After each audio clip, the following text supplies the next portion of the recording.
Bevel cuts are something that's going to be found throughout all of your models, whether it's on your wings, on your control surfaces, or even on your formers and your wing skins. This is going to be something that's going to be indicated by a little tiny bevel cut symbol. And something that's important to know is sometimes you'll be a single bevel, other times you'll be doing a double bevel. Let's go ahead and go first to one of the most common bevels we're going to be doing. It's going to be a double bevel that's going to be indicated by two little bevel symbols on both sides right along the leading edge here. An easy way to do a double bevel is to take your razor blade with one edge dulled, just so you don't go through the paper too easy. We're going to score right down the middle, fold it 180 degrees. And using a knife here, you can use many different knives, but what you want to make sure you focus on is you don't want to hold your knife 90 degrees. You're going to want to hold your knife about 45 degrees or more, and that's going to make the knife travel nice and smooth. Now in between this fold, you're going to have your facing paper. You don't want to cut through your facing paper if at all possible, because if you do, it's going to leave a little gap.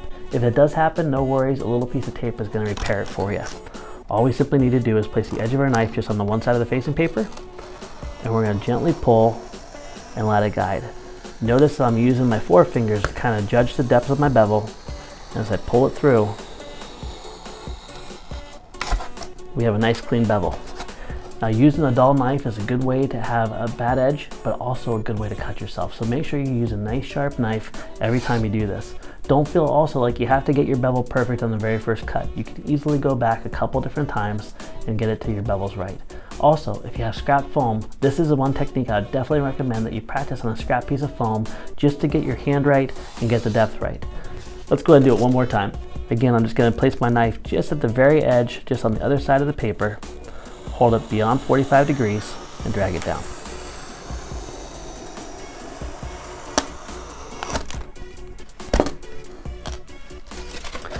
You see when we open this up, we have a nice double bevel. Anytime that you do a bevel, especially for like the leading edge, you're going to want to make sure that you can easily fold it at least 90 degrees. If you can't and it's too wide, that may give you a little bit of problem in the future when you go ahead and try to fold the wing over. You're going to notice oftentimes that there's two different bevel symbols indicating where you're going to want to start and where you're going to want to stop, but also the side of the score line that you want to bevel on. For this aileron right here, you're going to notice that we're going to start here and we're going to end here. Same process as our double bevel before. We're simply going to go ahead and do a light score about 3/4 of the way through the paper, so we can easily take it to the edge of the table and fold it over. From that point, I'm going to fold it 180 degrees. And I don't necessarily need to try to start from this very edge. I'll show you how to address that. All I'm going to do is I'm going to come in here, and when I get close to the edge, notice I'm getting a little bit more 90 degrees because I want to get that. I'll just slightly just kind of pull towards me and it'll finish it off. Now I can go back to the other side and with a little bit of a dragging motion, finish off the score. Now anytime you do a control surface, it's really critical that you have no resistance going one way or the other. If you're too far away from the center line or where the paper is, you're going to have some binding as you push down. If you have that, it's no big deal. All you simply need to do is take your razor back and then shave the bevel a little bit closer, so that way you have no resistance. If you feel resistance, just keep in mind that your controls will bind easier, and that's going to cause control problems in the future. Now because control surfaces are always moving back and forth, we want to reinforce that with a little bit of hot glue. What's really important with the hot glue is we don't want to leave too much excess on, so we're going to keep a little scrap piece of foam here. And to do our hot glue reinforcement, we're going to put the bead of glue right over the paper where it meets the two pieces of foam. Once that's on, we're going to take our scrap piece of foam and we're going to scrape off the majority of it, letting the hot glue push into the foam and also the paper. Notice I'm going to go back and forth a couple times getting any excess glue, and the most important thing we don't want to do is we don't want to close this too soon. If we do, we'll accidentally glue the control surface closed or cause it to be resistant both ways.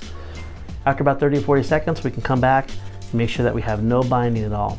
If you do have any binding and maybe a couple little globs of glue, it's really easy to take the razor blade and cut off those excess glue and making sure that you have no resistance. Now similar to our single bevels that we had on our control surfaces where we had to start and stop, you're going to notice on bevels on things like this fuselage spline that we have a bevel start and a bevel stop at this point. It doesn't go the whole way, and the reason is because the rudder is going to be fastened into the rear part of this spar, and we want this to be nice and straight. So what we're going to do is just like before, we're going to start our bevel, keeping it just ahead of the paper.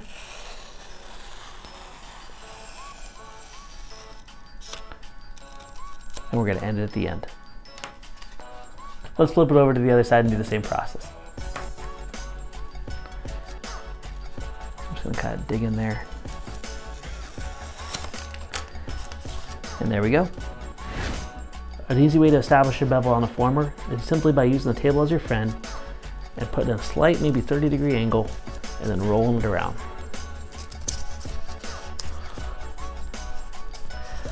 Now, because every former is going to be matching up to the skin, I like to start a little bit light with crushing on the table. If I need to add more, I can crush it a little bit more, or I can go with my razor blade and cut a deeper bevel. Keep in mind, it's a lot easier to take more off than to add more later.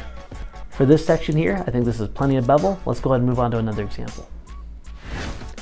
Now for this nose section that we have here, we may have to cut a little bit more extreme.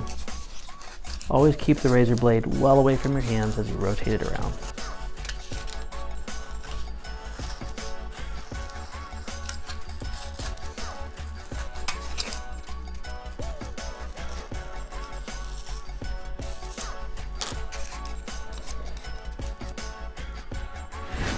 Another common place where you may see a bevel cut is on a fuselage skin. This will be indicated again from the starting point to the stopping point. And for this, you don't need to get really aggressive and go really deep with your bevel, similar to what you do with a hinge line. What you want to do is keep it nice and shallow. So we're going to go ahead and just take off a little bit, as you see here.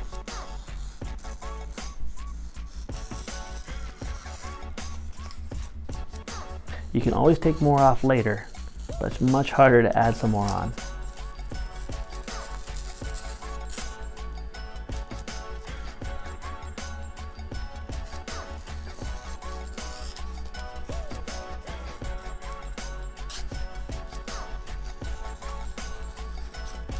You can see that typically what we do with the hinge line is about a 45-degree bevel. This is much more shallow. And again, it's a lot easier to go back if you're not happy with the fit or you need to get a little bit more extreme to cut it once more versus trying to add on or fill that gap with glue.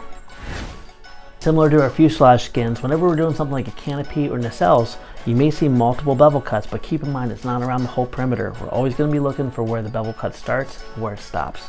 Now you're going to notice on some of our skins here that only certain skin numbers have bevel cuts to them. In this case, this skin here and this skin here has a bevel cut. The rest we're going to leave alone. So again, starting, stopping, and pretty darn shallow. A little bit more on that one. There we go. And then we're going to go to the next one with the bevel symbol right here.